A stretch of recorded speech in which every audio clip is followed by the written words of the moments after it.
Look at the tired old man in his faded jacket. Think he's some kind of hero, huh?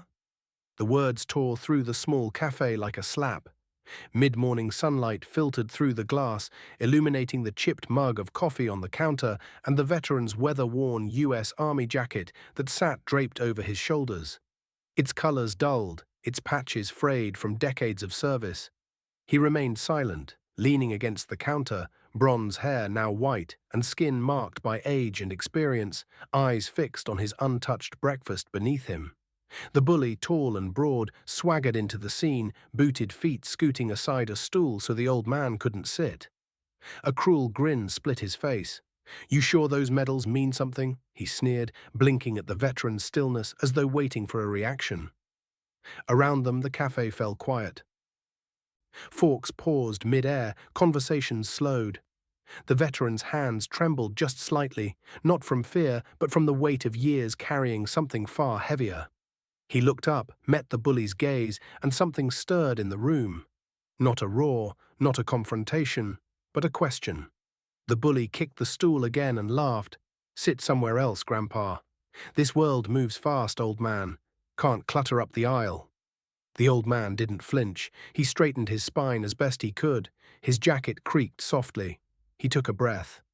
And in that moment, someone else entered the story.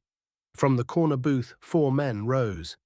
They'd been watching quietly, sipping coffee, not making a scene, but when the bully's voice had cracked the room, their gestures tightened.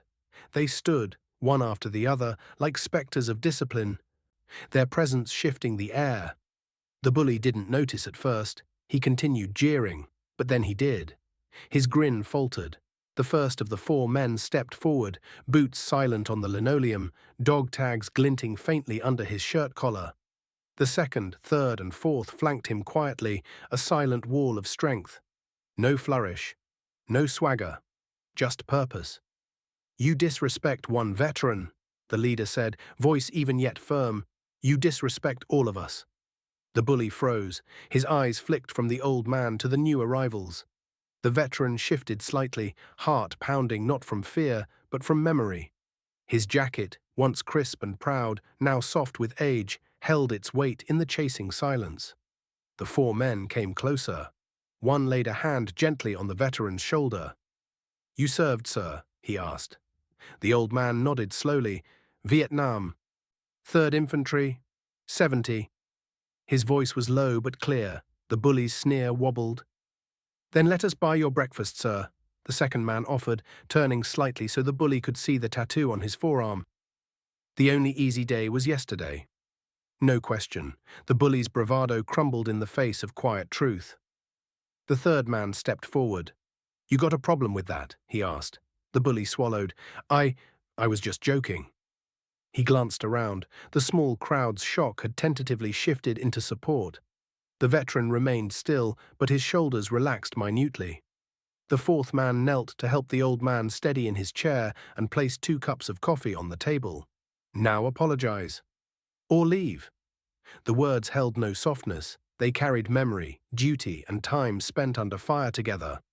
The bully looked at the old man, looked at the 4 behind him, and in that quiet, charged moment, recognized something bigger than his insults. He mumbled an apology. He backed away. He left the cafe. The customers exhaled. The waitress clapped the plates on the counter. A man stood and saluted. The veteran sat, still, the glow of relief mixing with years of unseen scars. The 4 sat down opposite him. They ordered eggs, black coffee. The bully's departure echoed like a closing chapter. One of the men asked gently, "Why didn't you say anything back to him, sir?" The veteran looked up, eyes deep like old barbed wire and soft dusk.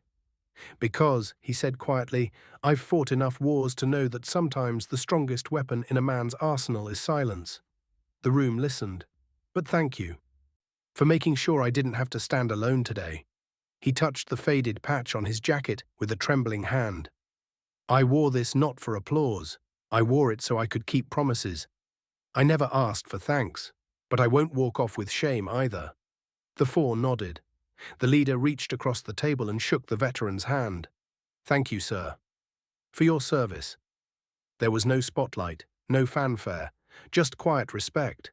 The bully's voice was gone, the veteran's dignity remained, and the world around them, for a moment, stood still and noticed. In that little cafe, the old man in the faded jacket rose not just from his stool, but from decades of forgotten valor. The four men reminded the world that honor isn't granted, it's defended. That insults may land, but brothers stand behind each other. That a jacket might fade, but the story it holds doesn't. And for the bully, the lesson arrived late but real. Strength isn't measured in insults or scoffs. It's measured in the company you keep, the values you honor, and the respect you give. He left empty-handed, having shown what happens when someone disrespects more than a person. They disrespect a principle. The veteran walked out of the cafe not as a defeated relic, but as a man reminded that his mission never ended. The four men shook hands, nodded, and parted. The plates were cleared, the coffees drained, life resumed. But for everyone who watched, the moment lingered. The bully's words were the opening shot, but the response, the stance of four silent guardians and one proud veteran, was the aftermath. A quiet power, a lesson etched deeper than any uniform patches. Before you go, tell us where you're watching from.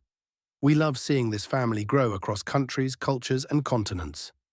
And if this story touched your heart even a little, hit like, drop a comment, share it with someone who needs hope, and subscribe for more life-changing stories.